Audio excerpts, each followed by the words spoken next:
Alors bonjour à tous. Pendant que vous étiez à ce grand événement du congrès Mission, nous étions, nous les évêques, nous étions à Lourdes à terminer notre assemblée des évêques. Vous savez, la responsabilité des évêques de France, mais évêques dans la collégialité de tous les évêques, nous sommes successeurs des apôtres. C'est comme cela que l'Église nous regarde, c'est comme cela que nous avons été appelés pour intégrer à travers notre appel le collège apostolique, le collège des successeurs des apôtres.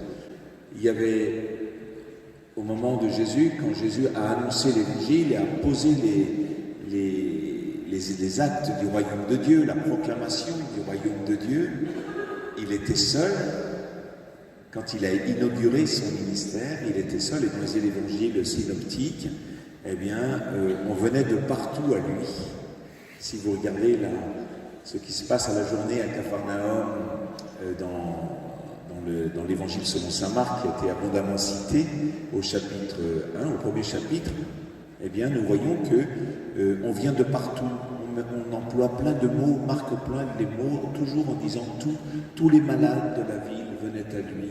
C'est la totalité qui vient à Jésus. Et il y a tellement de demandes, tellement de connexions entre l'amour de Dieu et l'attente du peuple que Jésus appelle à lui les apôtres pour être avec lui et les envoyer proclamer la bonne nouvelle. Ça, c'est au chapitre 3 de saint Marc. Et j'aime beaucoup dans les synoptiques regarder cette convergence entre l'attente du peuple de Dieu, entre l'attente de l'humanité et puis l'amour que Dieu veut déverser pour tous.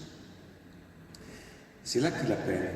Et donc nous qui sommes successeurs des apôtres, nous ne sommes pas successeurs des 12. Il n'y en a qu'un qui peut dire qu'il est le successeur de l'un d'entre eux, c'est le successeur de Pierre, qui a été choisi pour cela. Mais le collège des apôtres aujourd'hui, nous sommes plus de 5000, je ne sais pas très bien combien on est, mais plus de 12.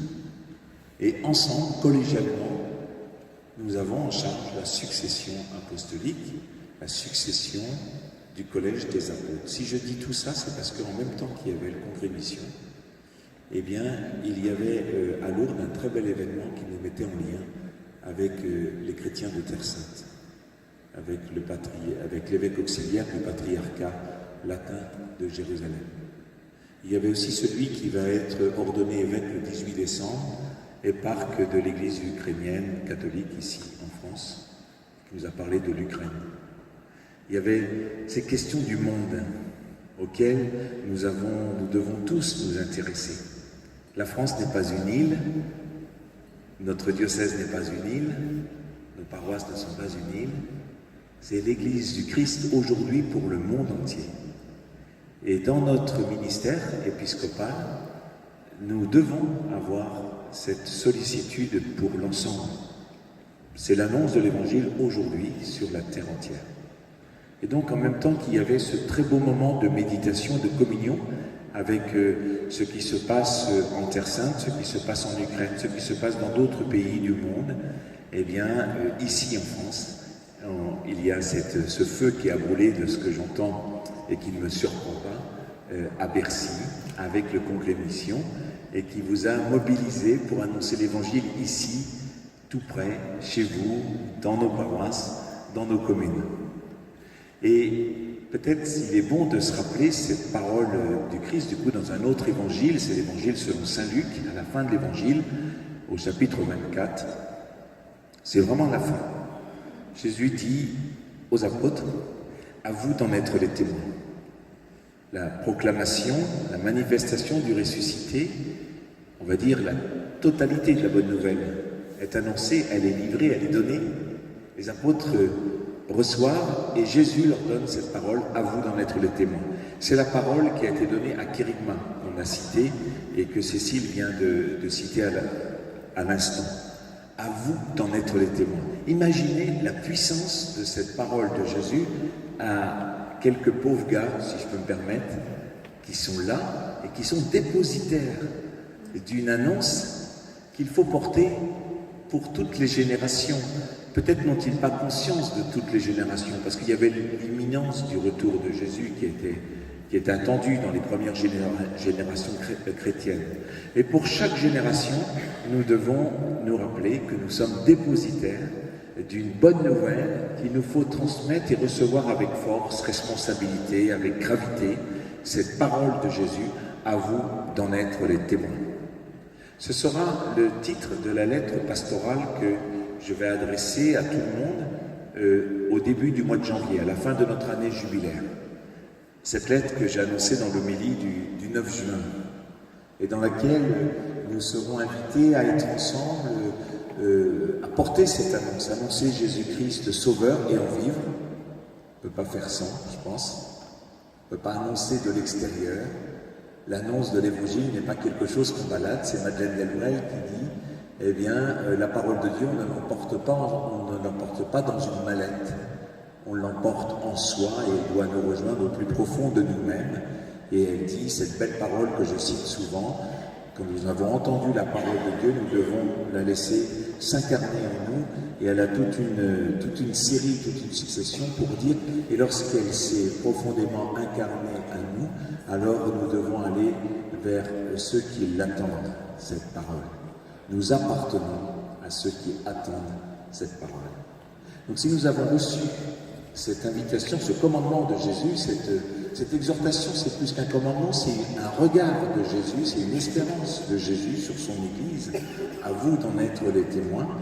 Eh bien, nous acceptons d'appartenir à ceux qui attendent cette bonne nouvelle, comme Jésus lui-même appartenait au Père et aussi à ceux qui lui étaient confiés par le Père et à qui il s'est donné, il s'est livré pour qu'ils apprennent et qu'ils entendent la bonne nouvelle de l'amour de Dieu, le signe du royaume, la réalité du royaume.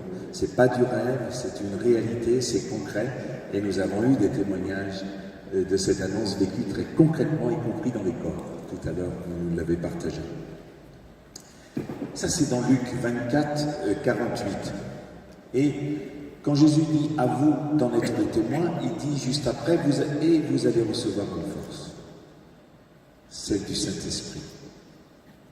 Et vous serez mes témoins jusqu'aux extrémités de la terre. » L'ordre que donne Jésus dans Saint Luc, à la fin de l'évangile selon Saint Luc, est différent du livre qui est la continuité de l'évangile selon Saint Luc. Je pense, si vous savez, peut-être vous savez que c'est le même auteur, Luc, qui a écrit l'évangile selon Saint Luc et les Actes des Apôtres. Et dans cette continuité, il y a ce qui est donné à voir de ce que Jésus a dit. Vous allez recevoir une force et l'évangile va être proclamé, va être annoncé. Des croyants vont se lever et la bonne nouvelle va continuer d'être annoncée plus loin encore. Mais il y a un ordre qui est différent. Dans la finale de Saint Luc, à vous d'en être les témoins et vous allez recevoir une force. Et puis le début du livre des Actes, où c'est l'inverse. Vous allez recevoir une force. Restez ici à Jérusalem. Vous allez recevoir une force et vous serez mes témoins. Peut-être qu'il faut les faire fonctionner dans les deux sens. C'est-à-dire que Jésus, lorsqu'il dit « à vous d'en être les témoins », eh bien, il nous dit que nous ne pouvons pas être témoins du Christ sans l'Esprit Saint. Vous allez recevoir une force. Et ce témoignage, le témoignage, la foi en la résurrection, eh bien, c'est une grâce. Un témoin, un tout petit peu plus tôt dans l'évangile selon Saint Luc, le récit, vous connaissez bien, des disciples d'Emmaüs. Les disciples d'Emmaüs, ils me faisaient penser à ce que vous disiez de vos paroissiens quand vous êtes arrivés à Vannes. En fait, ils savaient tout, puisqu'ils avaient marché avec Jésus, ils avaient entendu ce qu'il disait, ils avaient eu le cœur brûlant, ils avaient l'espérance qui avait été réchauffée, ils l'avaient vu guérir des malades, ils l'avaient vu relever des pécheurs, redonner du courage aux pécheurs, ils l'ont vu mourir sur la croix, ça veut dire qu'ils l'ont vu subir toute la passion. On pourrait se dire, ils en sont restés à la croix, les pauvres, ils n'ont pas su qu'il était ressuscité. Si, ils l'ont su, puisqu'ils savaient même que des apôtres étaient allés au tombeau et que des anges leur étaient apparus, leur avaient dit qu'ils n'étaient plus ici. Donc en fait, ils savaient tout. C'est ceux qui ont fait le meilleur caté qui soit, avec la tête. mais ils n'avaient pas compris. Il a fallu que le Seigneur s'approche d'eux et illumine leur esprit. Ça veut dire que c'est une grâce. Et la foi, lorsque nous comprenons que Jésus est ressuscité, qu'il y a une bonne nouvelle à annoncer à tous, c'est pas à force de conviction, c'est une grâce, c'est une illumination de l'esprit. C'est une compréhension qui nous vient de Dieu et qui nous est donnée par l'Esprit Saint, ce même Esprit Saint qui nous fera le porter, et pas seulement le porter, qui fera que celui ou celle à qui on s'adresse, par le même Esprit Saint, comprendra. Pas simplement avec la tête, mais avec le cœur. Et donc d'être témoin du Christ ressuscité, ça ne peut pas se faire simplement avec la bouche. Ça doit se faire par toute notre existence. J'ai beaucoup aimé tout à l'heure quand vous disiez que, quand vous interrogiez sur ce qu'on lâche, quand on s'est converti, quand on croit au Christ ressuscité, quel est le nouvel ordre des choses? Qu'est-ce qui est considéré comme mineur et qu'est-ce qui est considéré comme essentiel? Et c'est là que nous portons le témoignage, à la fois en parole, en acte, et puis sans doute de façon très silencieuse, simplement par notre existence qui appartient au Christ. Et donc je reviens sur l'ordre, sur l'ordre des paroles. Dans l'Évangile selon saint Luc, à vous d'en être les témoins, vous allez recevoir une force. Jésus nous dit, vous allez recevoir ce qu'il vous faut pour ça. Vous n'allez pas le porter seul, je serai avec vous tous les jours, jusqu'à la fin des temps. Et en même temps, s'il n'y avait que ça, peut-être je ne sais pas trop. Moi, en tout cas, je crains un peu cette parole-là, parce que j'ai peur d'y aller par volontarisme. Vous voyez, un peu comme des fous. On y va, de toute façon, le Seigneur sera avec nous. Mais ça peut conduire aux pires folies, cette affaire-là. Et dans les Actes des Apôtres, j'aime beaucoup cette formule, parce que du coup, ça nous donne de la place pour les uns et les autres, où c'est inversé. Vous allez recevoir une force. Oui, c'est d'abord ça. Vous allez recevoir une force. Et de ce fait, vous serez mes témoins. Un peu comme, je ne sais pas moi, une rose, elle ne peut pas faire autre chose que d'être une rose. Voilà, eh bien, ce que nous sommes chrétiens, habités par l'Esprit Saint. Si nous nous ouvrons à l'Esprit Saint, nous serons de fait les témoins de Jésus. Et rien que ça donne de la place, je dirais, à tout le monde. Un peu comme d'ailleurs, on le voit dans d'autres passages de l'Évangile. Si on va dans l'Évangile selon saint Matthieu, au début du premier discours de Jésus sur la montagne, eh bien, juste après les béatitudes, il dit aux disciples, « Vous êtes le sel de la terre, vous êtes la lumière du monde. » Si vous réfléchissez à ces deux images, elles sont un peu antinomiques. En disant, si le sel se dénature, comment redeviendra-t-il du sel? C'est quelque chose qui donne du goût, mais vous voyez, le sel, on ne le voit pas. C'est parce que ça a du goût. On voit que le plat est salé. Ça ne se voit pas. Alors que la lumière, Jésus nous demande de la mettre sur le boisseau. Je pense que dans nos paroisses, on a ceux qui disent, mais il faut se montrer, il faut montrer dehors, il faut annoncer, Jésus est sauveur. Et c'est comme ça qu'il faut faire. Et puis d'autres disent, non, sans bruit, il faut investir. Il faut donner du goût d'évangile au monde. Et les uns et les autres ont raison. Et c'est peut-être mon troisième point, c'est de dire que, de s'arrêter sur ce vous, à vous d'en être les témoins. Jésus, il nous met ensemble. C'est ensemble que nous portons cette annonce. Et nos charismes, notre capacité, notre façon de rendre témoignage à Jésus, elle est différente. Une fois, je suis arrivé, c'était dans le diocèse de Belfort-Montbéliard. C'était lors d'une visite pastorale. Ce matin, j'ai terminé la visite pastorale dans le doyenné du Belvédère. C'était un petit moment d'évangélisation aussi pour sa part. Eh bien, dans une visite pastorale à Belfort-Montbéliard, qui est à l'est du diocèse, il y avait une commune dans laquelle je suis entré et il y avait vraiment très peu de chrétiens. Il y avait peut-être 4 ou 5 chrétiens, tous très âgés. Et moi, comme évêque, avec une foi trop faible, je me suis dit, bon, que peut-il sortir de bon de ce village? Comment cette communauté va pouvoir témoigner? Peut-être qu'il faut les aider à vivre leur vie chrétienne jusqu'au bout. Mais vous voyez, je n'imaginais pas la fécondité. Et je me suis pris une petite claque le soir dans une rencontre. Il y avait une rencontre avec les catéchumènes de la région. Et puis il y a une jeune catéchumène qui vient et qui a un témoignage très brûlant. Et je lui dis, mais vous habitez où? Elle me dit, le village où j'avais vu la petite communauté qui me semblait très réduite. Bon, je suis étonné. Et alors je lui dis, mais comment vous vous êtes mis en route pour le baptême? Et alors elle me dit, dans le village où j'habite à côté d'une grand-mère, d'une personne très âgée, et qui va à la messe tous les dimanches. Et je la vois entrer à l'église pour prier tous les jours. Une dame très âgée. Et je me suis rappelé que c'était peut-être le moment de poser la question qui me brûle depuis longtemps. Et j'ai senti que je pouvais parler à cette dame. Et cette dame, elle l'a mis en route pour demander le baptême. Je me suis pris une belle petite claque.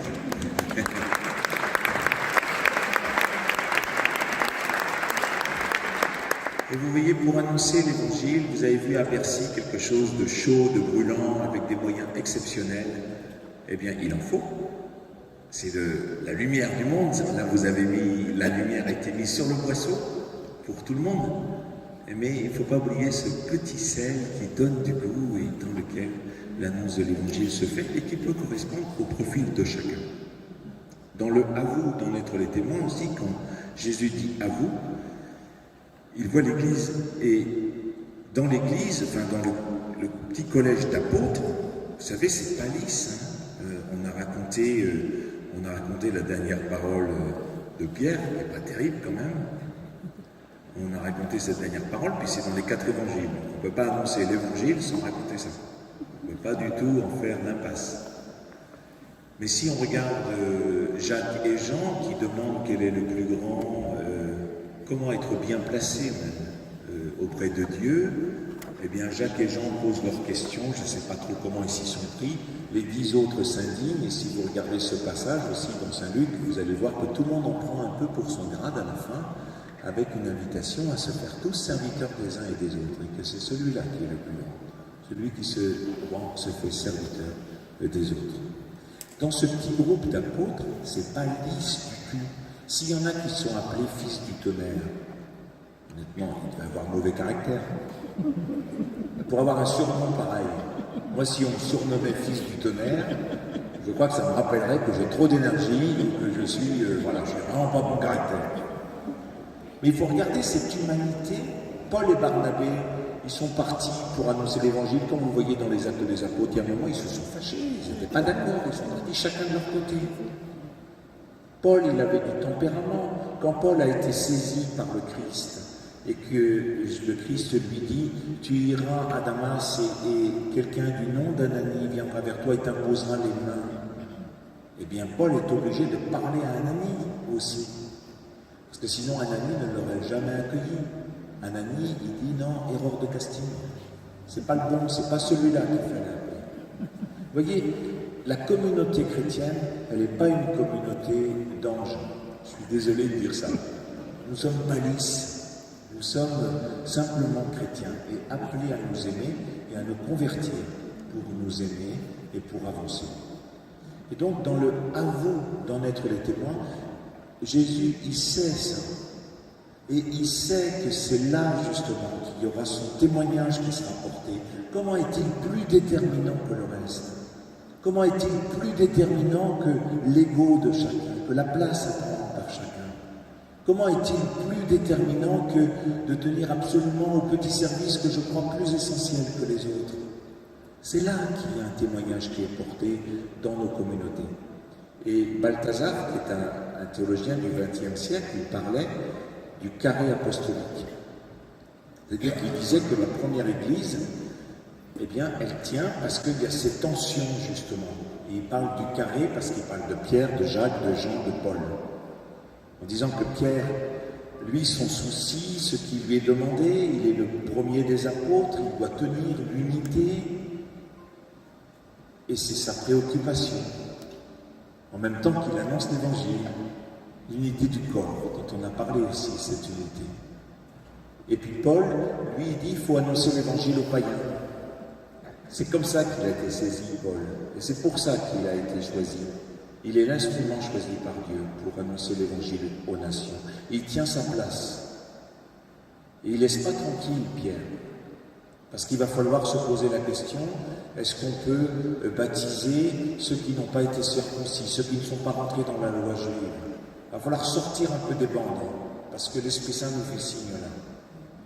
Et puis il y a aussi Jacques, qui lui dit, non, attention les gars, il ne faut pas faire n'importe quoi. On n'a jamais fait ça jusqu'à maintenant. Qu'est-ce que dit l'Écriture? Et qui va rappeler la tradition. C'est dans Acte 15, une espèce de petit concile qui se déroule. Et puis il y a Jean qui, lui, est le cœur sur la poitrine de Jésus, l'intuitif, celui qui sent les choses, celui qui sait que c'est là. Il ne sait pas forcément dire pourquoi, mais c'est là. Eh bien, ces quatre-là doivent se gêner les uns les autres dans le début de l'Église, et ça crée une tension. Et si chacun des quatre oublie les autres, eh bien on glisse vers du traditionnalisme pour Jacques. On glisse vers du mysticisme pour Jean. On glisse vers du progressisme, je ne sais pas quoi, pour Paul. On glisse vers, je ne sais pas comment on pourrait dire pour Pierre, une unité qui serait une unité de club. Les quatre ont besoin les uns des autres. Alors ne soyons pas étonnés que nous, dans nos paroisses, dans notre diocèse, je vous l'assure, on a les quatre. Et c'est très inconfortable. Et il y en a parfois qui disent, nous, on est plus forts que les autres, c'est à nous. C'est nous qu'il faut écouter. Et il faut écouter les quatre. Eh bien, dans les paroisses, c'est pareil. Il s'agit de s'accueillir, et peut-être quand on change le regard, et qu'on se dit finalement, c'est pas mal que Jean soit là. C'est pas mal que Jacques soit là. C'est pas mal que Pierre soit là. C'est pas mal que Paul soit là. Mais peut-être qu'en se comprenant soi-même, en se disant, moi je suis plutôt du côté de Paul, j'aime bien ce que dit Paul, et comment Paul il tire tout le monde vers les autres. Ou bien l'inverse, moi j'aime bien Jean. J'aime bien qu'on puisse s'arrêter pour prier, pour rien, en silence. Être simplement là, à côté de Dieu. Ou bien être du côté de Pierre, ou être du côté de Jacques. Ne faisons pas n'importe quoi. Chacun de nous, nous avons quelque chose qui nous est peut-être donné. Et c'est pour ça que c'est important, parce qu'il s'agit d'un don. Et là aussi, on revient sur, vous allez recevoir une force, ça veut dire que c'est donné. Les disciples d'Emmaüs deviennent témoins parce que ça leur est donné. Et si on est attentif à ce qui nous est donné, eh bien à ce moment-là, on le respecte comme un don. Et le respecter, c'est prendre notre responsabilité de l'assumer. C'est ce que le Seigneur nous demande d'être. Donc vous voyez que dans cette petite parole, à vous d'en être les témoins, il y a beaucoup de choses. Être les témoins, quelle est mon expérience de Jésus ressuscité? Comment je peux partager ce moment où j'ai eu l'esprit illuminé par le Seigneur? Et comment le feu continue de brûler? Je crois que le Seigneur est ressuscité, qu'il est vivant, qu'il est avec moi, il est avec nous tous les jours jusqu'à la fin des temps, et que je me recueille avec lui. Il s'agit de cultiver ça pour pouvoir être ses témoins. Et puis, d'accepter que ce n'est pas mon Jésus, ce n'est pas mon Père, c'est notre Père. Et Jésus nous a constitués en Église pour l'annoncer.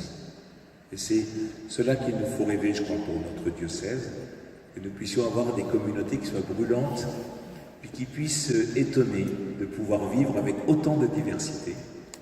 Personne n'est étranger dans l'Église. J'ai reçu cette parole à Rome du pèlerinage. Quelqu'un du pèlerinage disait ça, en disant, en fait, ce qui est bien à Rome, c'est qu'on voit que personne n'est étranger dans l'Église. Nous sommes tous là, choisis, avec nos racines, avec notre culture, avec notre façon d'être. Le Seigneur nous met ensemble et nous glisse, nous donne ce dépôt incroyable d'être ses témoins pour aujourd'hui. Que le Seigneur vous bénisse dans votre témoignage.